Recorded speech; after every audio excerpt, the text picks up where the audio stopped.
What's up, y'all? How y'all doing, man? I came here for one reason and one reason only today. Bryce Young. Appreciate him. Appreciate this man. What he has done this season has been nothing short of amazing. You got to remember all of the obstacles that Bryce had to go through. Let me take y'all back to Alabama, man. Let me take y'all back to college real quick. So Bryce was a Heisman winner, highly decorated quarterback. The talent it jumps off the screen. His escapability, they were comparing him to Patrick Mahomes, the way he was able to improvise and make things happen out of nothing. Like, do I need to remind you of the Iron Bowl matchup when he sent the game into overtime with the pass to Ja'Cory Brooks, back shoulder throw to the right corner of the end zone. Then he won the game with a quick out route to John Mechie. That was his Heisman moment. He won the Heisman that year. Now, Bryce got drafted in the worst. You know what? I can't say the worst, because had he been drafted anywhere else, Chicago Bears, he would not have Dave Canales. Frank Reich would not have been fired. Frank Reich would not have been the coach. And at least David Tepper, the owner of the Panthers, has enough wherewithal and enough common sense to find a quarterback whisperer. Dave Canales. Dave Canales needs to be studied. I think this is the third quarterback that he's done this with. Geno Smith, Baker Mayfield, now Bryce Young. He benched Bryce. Sometimes some people say it was for you're not playing well enough. Part of that is, yeah, but also I believe part of that is I see the potential in this guy. We're going to rally behind him. I'm going to sit him down so he can calm down, block out the noise, and just sit behind Andy Dalton. See the field a little bit better from the sideline. And ever since he's been benched, man, he's been lights out. I'm going to run through some numbers real quick with y'all. Let's just go through the numbers. Let's just see what this man been doing, all right? So look, Kansas City, 30-27.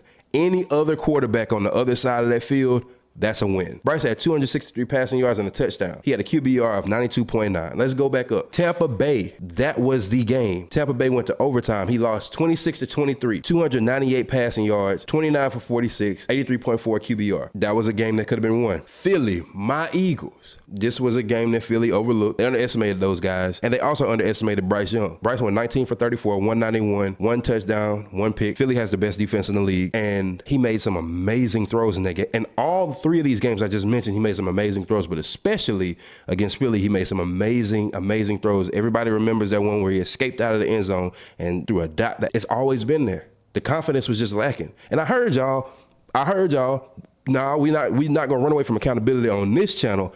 Everybody, all of y'all, Panthers fans included, bench him. I knew he was going to be a bust. He too little. He's Mickey Mouse out there. He can't even see over the line. This was stupid. We should have got C.J. Stroud. C.J. Stroud even said, hey man, you're him. Heisman for a reason. #1 overall pick for a reason. You're him.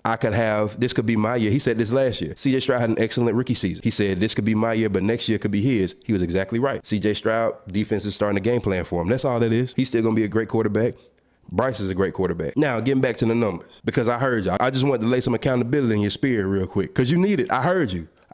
We ain't done. I'm coming back to y'all. Dallas, that was we figured it out. I'm going to stack the box.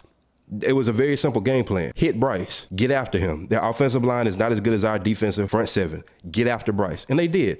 Bryce was sacked 6 times that game. He threw 2 picks. It was still promised, but he was under duress, even more so than he always is, because he's always under duress. Bryce has the exact game speed of Mike McDaniel and Tua down in Miami. 1 to 2 seconds, ball is out, regardless. Or you're escaping the pocket. They do the same thing. You can tell Dave Canales is teaching him that. You have to play to your personnel. Man, study that man. This week, he beat the Cardinals, put them out of the playoffs, sent them down to Cancun, or as Chuck would say, sent them down to Galveston, that dirty water. Spoil their season, spoil their postseason hopes. That's what I'm talking about. Bryce is a stone cold assassin. He's done it to college teams all the time, and he did it again. I'm standing up for this man because I heard y'all. I remember that.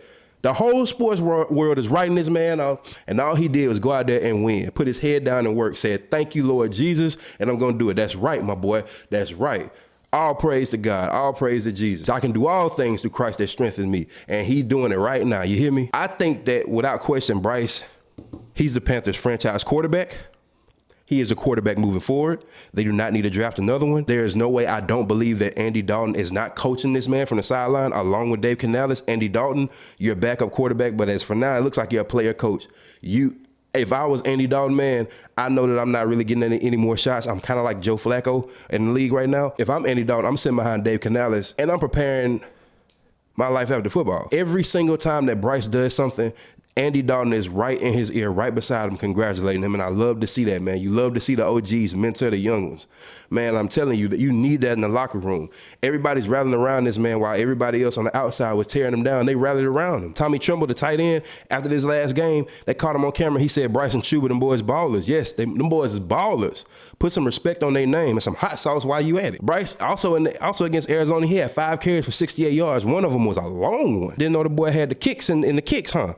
Kicking up dust on him. He ran out of bounds, too smart. But then he lowered his shoulder on one of them. He wasn't going to try it more than once. Smart man. But anyway, Bryce has been playing amazingly. His come up has been nothing short of amazing. Let me explain something to y'all. With what's going on with Caleb Williams in Chicago, the worst thing that can happen to a quarterback is your confidence is shot. And that's what happened to Bryce. You could tell. You forget how good you are. You forget how adept you are at reading the field and making quick decisions, your check downs, because all you're doing, instead of playing to win and having fun, you're playing not to make a mistake. And you can see it with Caleb. Caleb doesn't even take the chances that he used to. That's a killer for a quarterback's confidence. Whatever Dave Canales did, man, I know Bryce's ending season numbers won't be indicative of the growth that he's had because he's had some short yardage games, but they won and he competed. He showed growth. I say that to say, man, it's so good to see the guy having fun. It's so good to see him laughing and smiling and with a smile destroying you. Because best believe it was at a point where the owner and the GM were getting ready to draft a quarterback this year. Salute to you, Bryce. That's all I got for y'all today. I'll be back later on this week with some more stuff. Merry Christmas, happy holidays. Appreciate Bryce and appreciate Dave Canales. Appreciate that man. Appreciate that man. Have a happy holidays. As always, ball up top. I'll holler at you.